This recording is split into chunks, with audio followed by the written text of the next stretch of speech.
por el Papa. El interés de la prensa internacional fue naturalmente grandísimo por el carácter excepcional del caso.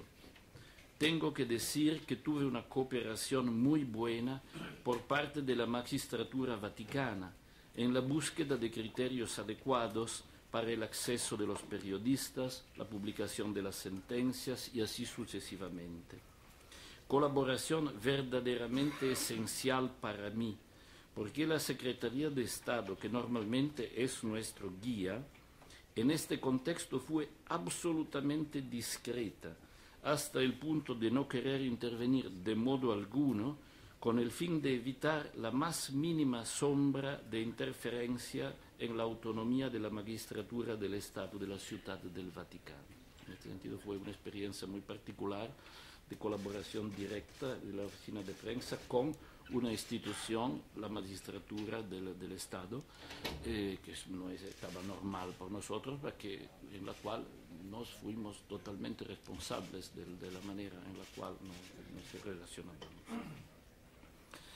Sin entrar en la evaluación del proceso judicial y sus resultados, que no son de mi competencia, debo decir con una cierta satisfacción que prácticamente ningún órgano de información se pudo quejar de que el proceso judicial no hubiese sido seguido de manera transparente desde el punto de vista informativo.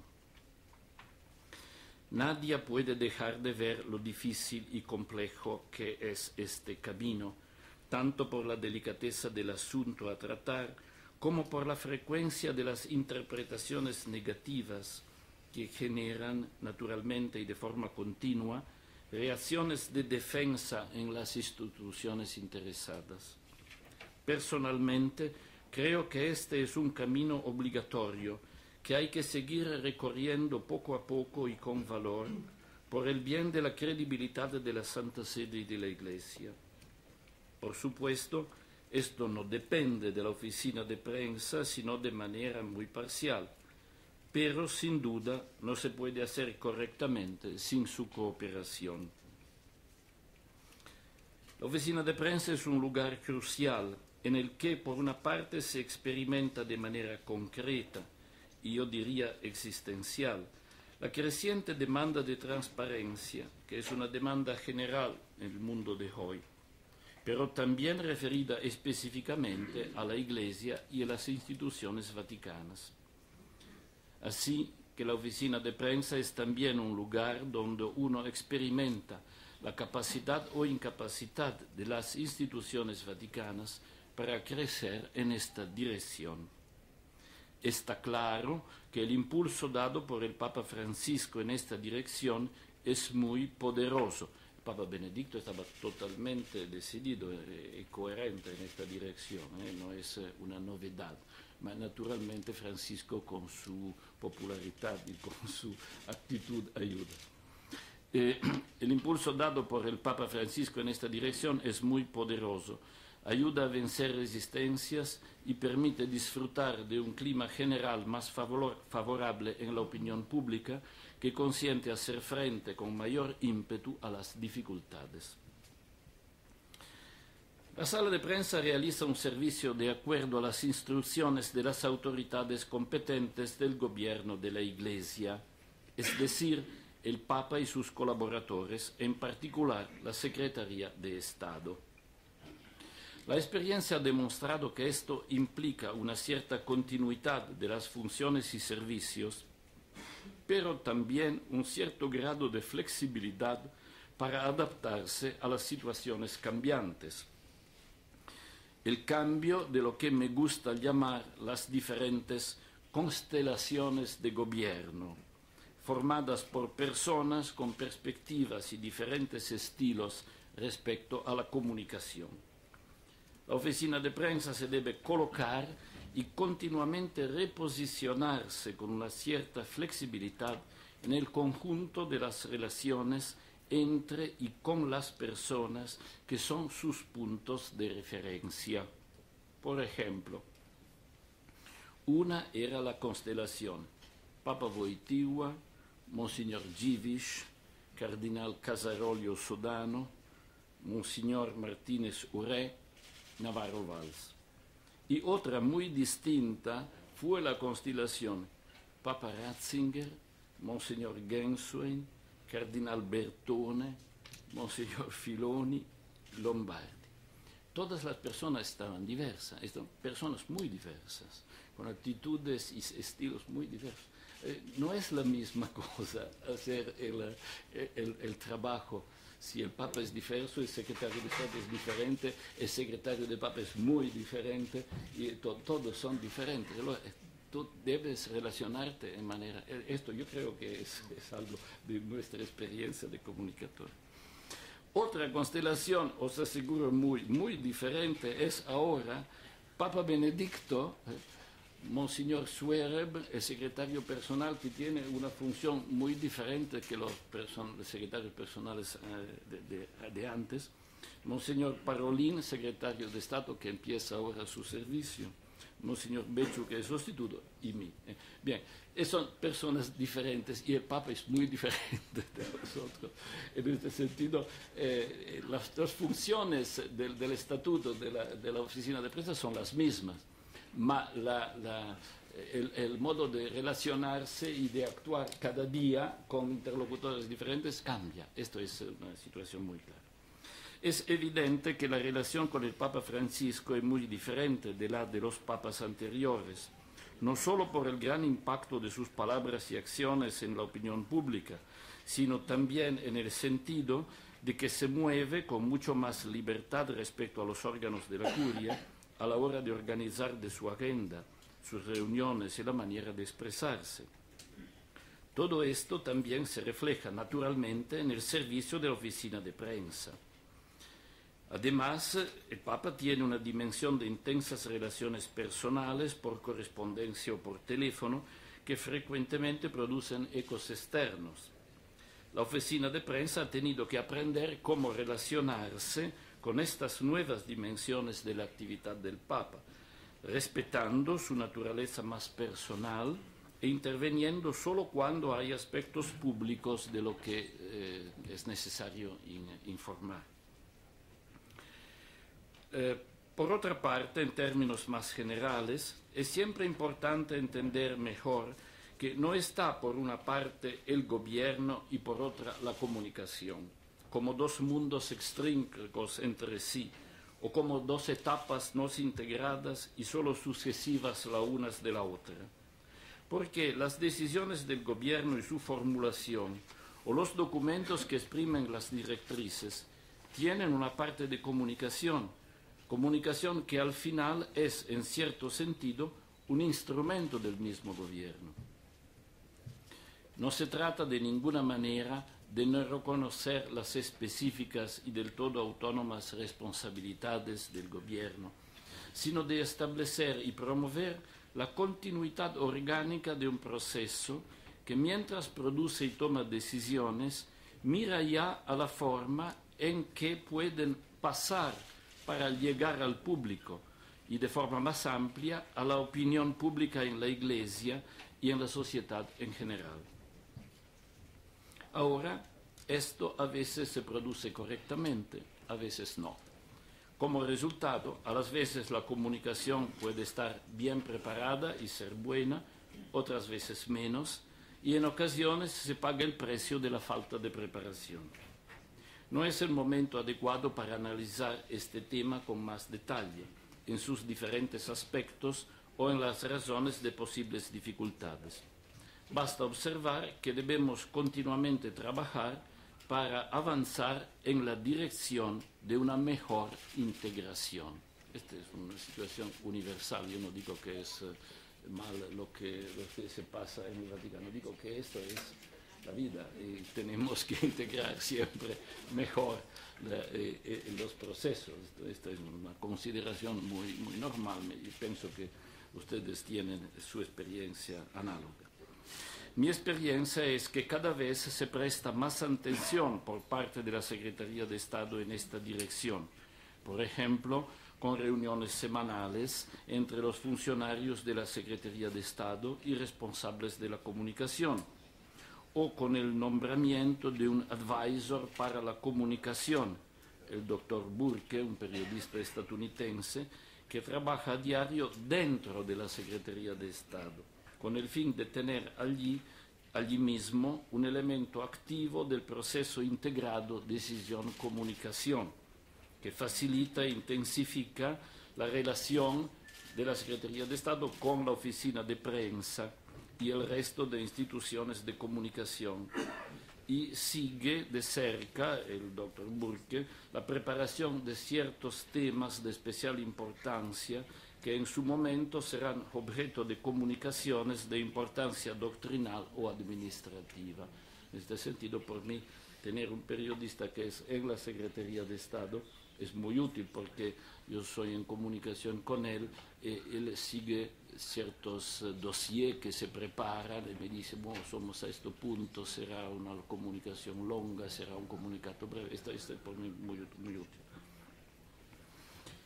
Comunicar al mundo.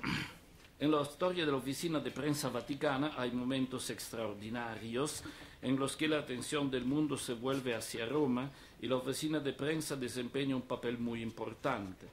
En el último año hemos vivido uno de esos momentos. Yo creo que es oportuno recordarlo para poner de relieve algunas de las lecciones que he aprendido a partir de aquel inolvidable 11 de febrero, el día del consistorio, con la inesperada renuncia de Benedicto XVI. Era un día festivo en el Vaticano, con horario y personal reducido en la oficina de prensa, y solo había un par de periodistas presentes. Llamé rápidamente al servicio a las personas necesarias para una rápida publicación de un boletín que sería histórico, y me preparé en muy poco tiempo para una reunión informativa que no podía evitar y que sería la prima de muchas otras en los siguientes días. Debo decir que la triste experiencia de Vatilix en los meses anteriores en cierto modo me preparó, en el sentido de que en tiempos de emergencia informativa vaticana y de la multiplicación de interrogantes y comentarios, sentí la necesidad de un vínculo más prolongado e intenso con los periodistas a través de sesiones informativas casi diarias.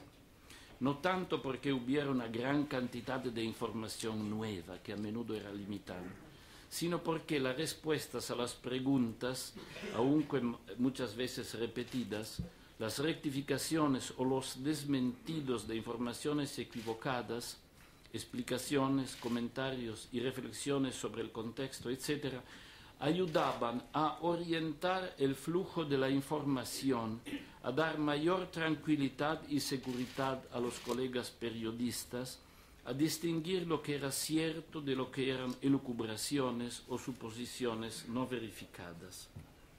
Las frecuentes sesiones eran un servicio apreciado y útil.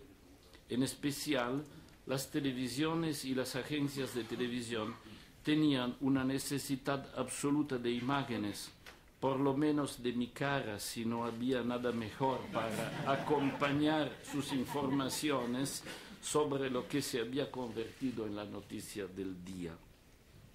Esta fue una experiencia en los meses precedentes de dificultades que me había enseñado mucho.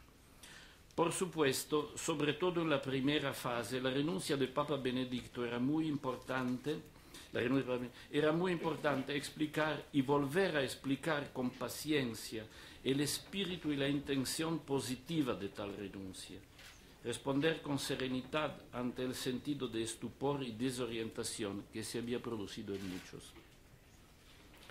La fácil predicción de la inminente llegada de una masa de periodistas de todo el mundo me hizo de inmediato entender que necesitábamos ayuda para cubrir una amplia solicitud de preguntas informativas y dar un planteamiento de servicio internacional y multilingüe al servicio cotidiano de la oficina de prensa.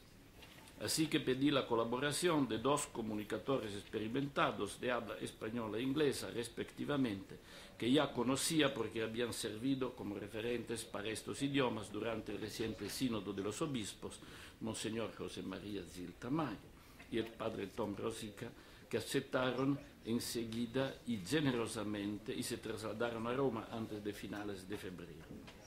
Se formó así lo que en broma llamaron la Trinidad, que animó la rueda de prensa diaria a la espera del cónclave y de los primeros días del nuevo pontificado. Para nosotros tres fue una gran experiencia común de colaboración y servicio. Yo pienso que Monseñor Gil ya ha explicado cosas, algunas cosas puedo decir que puede ser útil. Tengo que decir que el éxito de esta fórmula fue mucho mayor de lo que yo esperaba. Al principio, la retransmisión por televisión en directo de las ruedas de prensa, yo la pensaba principalmente para el medio center a pocos metros de distancia, donde estaban trabajando los periodistas que no eran habituales en la oficina de prensa vaticana.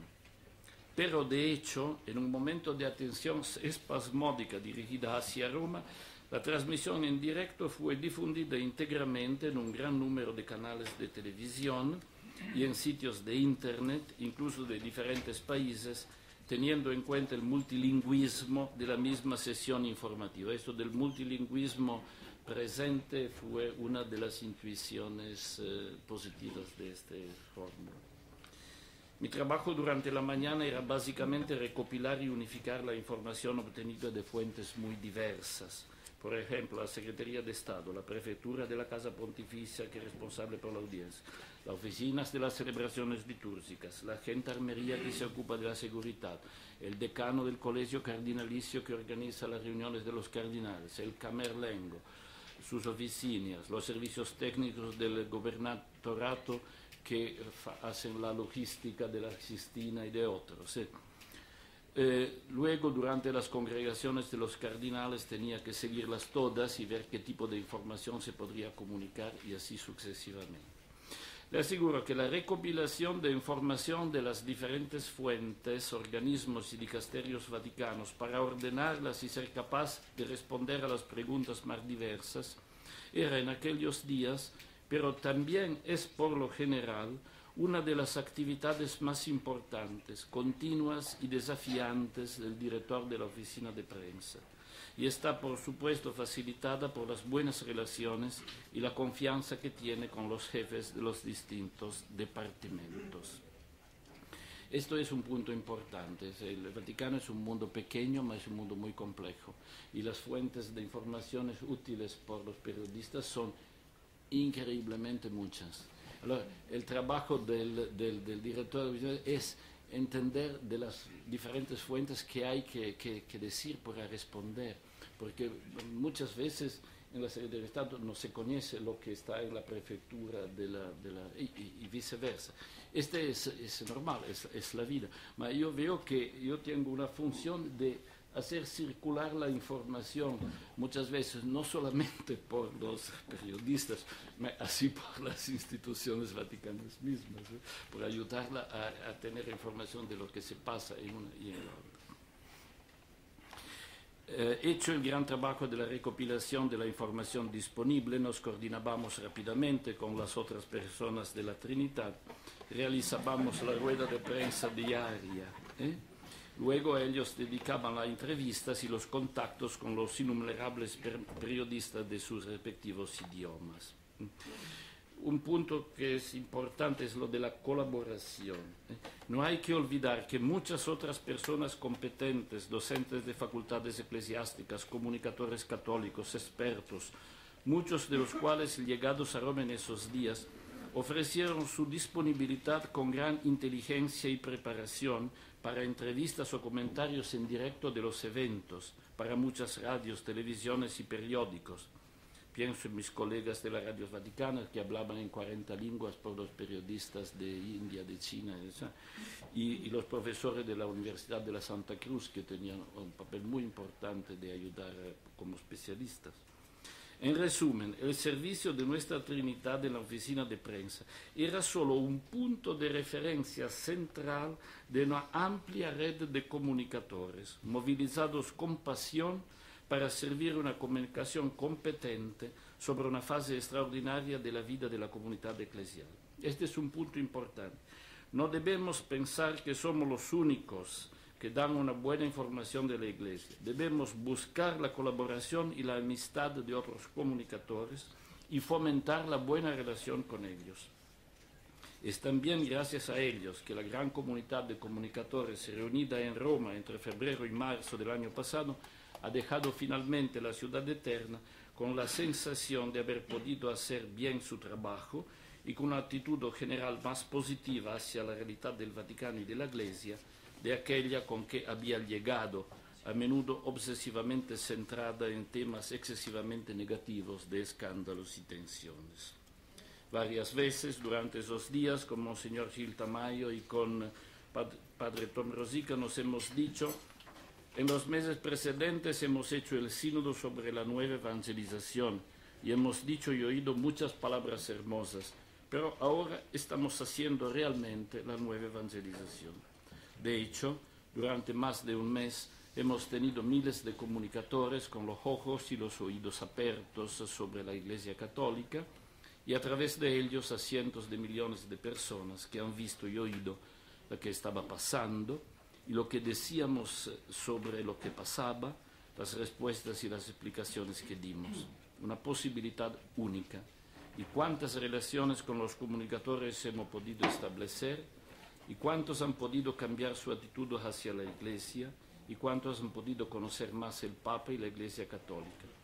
Y ahora, con el estímulo del nuevo pontificado del Papa Francisco, gran parte de este movimiento positivo ha podido mantener su impulso.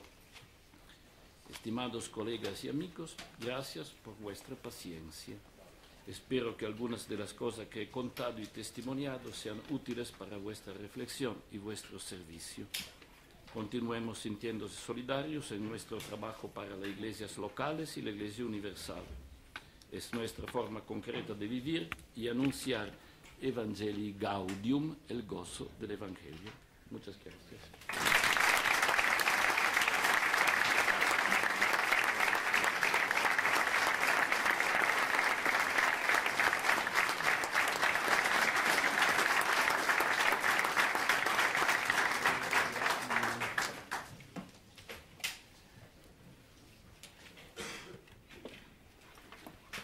Bien, pues muchas gracias por sus palabras, por su enseñanza, por su magisterio, por su experiencia tan clarificadora y donde vemos que cosas que nos pasan también pasan en otros sitios y esto da mucha alegría, ¿no?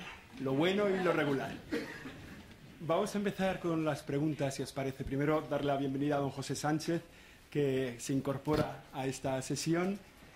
Es emérito también de nuestra comisión, emérito por los muchos méritos. Si os parece... Hemos acumulado un retraso de 10 minutos por el atasco, entonces lo que vamos a hacer va a ser repartirlo. 5 minutos se lo van a comer los periodistas y 5 los otros periodistas. O sea, los de abajo, así, de forma que tenemos de diálogo hasta las 11:05. Cuanto más breves las preguntas, más fácil. Julián. Muchas gracias, padre.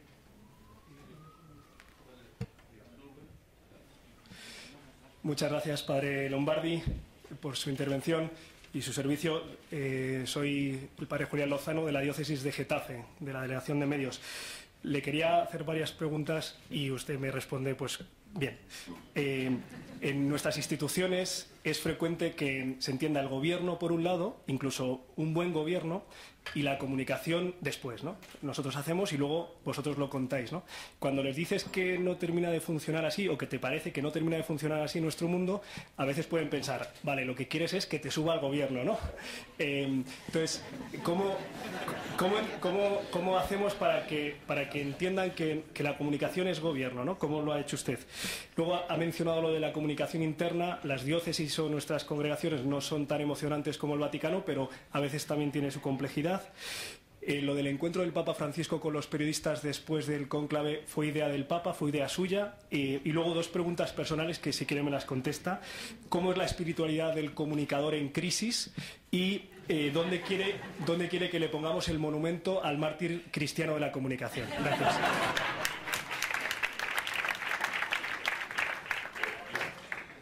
Un bombardeo, voy donde quiera. Empezar, estás bien. Yo digo mi experiencia, es que es, yo creo, nuestra experiencia, y es bueno de decirla con los obispos, compartirla con los superiores, porque es una crecita, es un camino.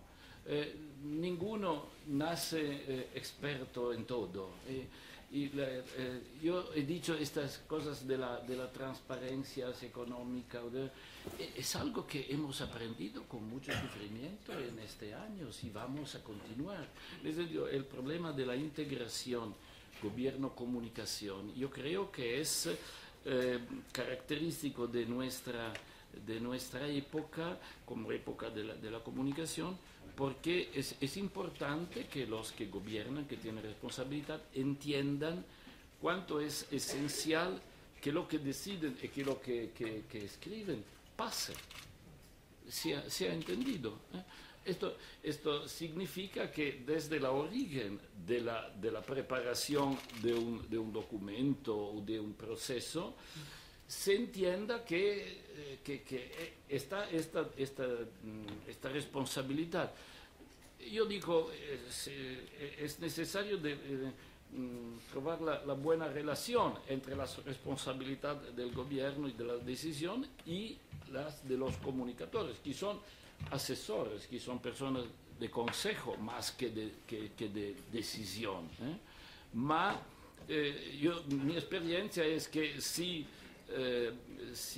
tú recibes el paquete finito improvisamente, es muy difícil de hacer buena comunicación, porque no has tiempo de prepararte, de entender lo que está dentro y solamente no está bien previsto lo que son las reacciones y las posibles preguntas que va a suscitar. En este sentido, es un discurso que nos debemos hacer, yo lo hago, nos lo hacemos con nuestros superiores, porque se haga un crecimiento en esta dirección. Como digo, yo vedo signo en la Secretaría de Estado esta idea del advisor. Alguno me dice, ¿ma qué haces tú con el advisor? ¿No es un problema por ti? No, no es un problema por mí. Si hay una persona más que piensa la comunicación en la Secretaría de Estado, por mí es buena cosa, no es un problema. Depende de la relación que yo soy capaz de tener con él. Bueno, estaba todas las otras. ¿Dónde poner el monumento? ¿Dónde va el monumento? Bueno, no, estaba una otra cuestión de la crisis. Bueno, yo creo que todos nos tenemos que tener una cierta preparación a la comunicación de crisis. Esto es bien las crisis, por definición, son algo que viene de sorpresa. Tú no puedes decir todo lo que tendrás que hacer, pero reflexionar sobre hipótesis de situaciones de crisis, sobre criterios a seguir, esto es útil. Está un buen libro de Iago de la Sierra sobre esto, yo lo recomiendo normalmente. Es algo que todos nos tenemos que tener parados en la cabeza. Sobre el Papa y su encuentro con los jornalistas, bueno, yo había pedido el encuentro con los jornalistas como los otros papas, es decir, en el viaje. Todos los papas presidentes hacían un encuentro con los jornalistas. Yo decía que Papa Francisco. Pero el método nuevo, que está su decisión, es decir, andando, saludo a todos, pero no tengo la conferencia. La conferencia la hago a la vuelta, después que todo ha ido como debía ir y hemos el material por hablar de esto. Mi idea con los otros papas era de dar, andando, orientaciones para entender el significado del viaje. Estaba otra perspectiva, ayudar a colocar bien los acontecimientos del viaje. Él ha decidido no de hablar después, de seguir el viaje. Antes ha saludado a todos personalmente, estaba muy importante esto, pero la conversación después. Y después, con su estilo muy propio, él no deseaba tener preguntas preparadas y sin red, o sí su estilo, 1 hora y 20 minutos, nadie había hecho algo de similar. Estoy tratando. La idea de la comunicación regionalista estaba de mí, pero la manera de hacerla es de Francisco. Juan. Enhorabuena, padre Lombardi, por la intervención. Bueno, soy Juanjo de Mérida, Badajoz. Cuando, bueno, el trabajo de portavoz, cuando uno porta la voz de un acto organizado y previsto y todo, pues es difícil, pero es nuestro trabajo, ¿no? Pero en su caso yo creo que todos admiramos la capacidad de reacción. Suponemos que cuando se encuentra con la renuncia del Papa y tiene que salir con los mismos datos probablemente que tenía todo el mundo, que eran muy pocos, pues no sé cómo lo hizo, nos podría contar. Y por otro lado, bueno, y luego todo lo que fue la elección del Papa Nuevo también, teniendo que salir delante de los periodistas a tumba abierta para contar cosas que eran secretas, ¿no? Porque estaban reunidos. Y luego la frescura del Papa Francisco, por un lado, suponemos que le dará, y usted lo ha dicho, ¿no? Pues que le ponen las cosas fáciles, pero por otro lado también supongo que muchas veces se encontrará con cosas que se enterará por la prensa, ¿no? El Papa ha llamado a alguien por teléfono y ¿esto cómo se vive? Muy bien describido.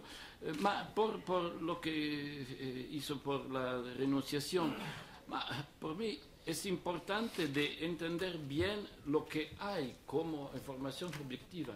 El texto de la renunciación estaba muy claro, tenía muchos elementos esenciales. Mi trabajo fue de leer bien el texto y de explicarlo, porque todos empezaban a decir, ¿por qué es Vatilix? ¿Por qué va...? Bueno, lee el texto, lo que Benedicto dice. Benedicto es una persona coherente, corajosa, límpida. Bien, él ha dicho esto, por mí este es lo que tenemos que entender. No otras elucubraciones que no tienen fundamento. En este sentido, mi método es de estar muy cercano de la realidad, de los elementos claros y seguros que tenemos. Esto es un principio. Por lo tanto, es verdad que Papa Francisco tiene su libertad. Esto es muy positivo. Yo veo que la gente es contenta, lo ama, porque es libre. En este sentido, yo tengo que respetar esto y entender cómo hacer. Bien, ahora, si el Papa hace cosas, yo he entendido que está una parte de su actividad que no pasa por mí. Es evidente, él toma el teléfono o escribe una carta a alguno, no pide a mí la permisión y no va a darme una información adelantada de este. Por mí es importante ver si hay reacciones o preguntas que requieren de mí una intervención. Un ejemplo, algunos ejemplos muy simples. Una mañana está la noticia que el Papa había llamado por teléfono al presidente Assad de Siria. Bueno, está un jornal argentino que convenció, toda la red estaba llena. Yo y directamente al Papa, entre una audiencia y la otra, entré en su estudio y dice, ha llamado verdaderamente a Assad. Mi Assad, no. Bien. Yo partí hizo la desmentía. Estaba un punto importante porque en pocos minutos estaba el mundo lleno. Ma otros casos se dice, el Papa ha llamado por teléfono la madre de una persona que tiene una enfermedad. Este es muy verosímil, no tengo ningún problema, bien. En ese sentido, yo tengo que haber criterios para esto es. Mas respetar, es muy interesante esta dimensión personal que no pasa por las instituciones.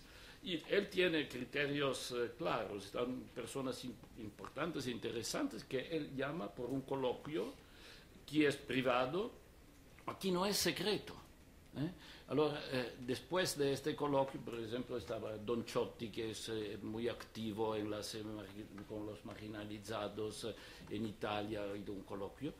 ¿por qué no? Se puede decir, es muy bello que el Papa lo encuentre, pero no es una cosa a comunicar antes con oficialidad.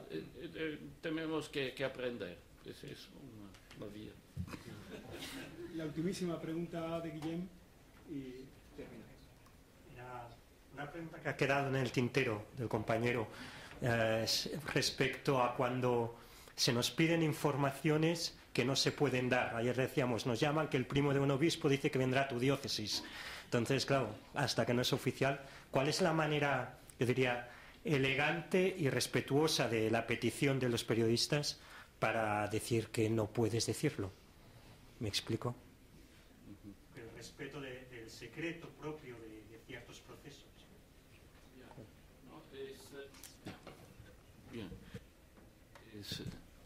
Es verdad, hay muchas ocasiones en el Vaticano en las cuales hay informaciones que son reservadas y que... yo lo digo muy claramente a los periodistas, esta es un tipo de información que no es para el público, no, en nuestros criterios no es... están procesos de personas, por ejemplo, y digo, no damos informaciones sobre situaciones personales, o en este sentido, puede ser que tenemos ocasiones en las cuales es una noticia que va a ser publicada después, y yo digo, no es... esto no es un argumento, solo que tengo que decir algo. Es decir, los periodistas tienen que entender, y normalmente entienden, que hay una significación de nuestra comunicación como tiempo de comunicación, es decir, que nos publicamos una cosa cuando es pública. Esto es, si es una, como se dice, un rumor, no tenemos que confirmarlo, porque resta un rumor, no es correcto de comunicarlo y no lo comunicamos, no tenemos comentarios a hacer. Cuando es el momento de publicar una información, la publicamos. No sabe si es una gran respuesta.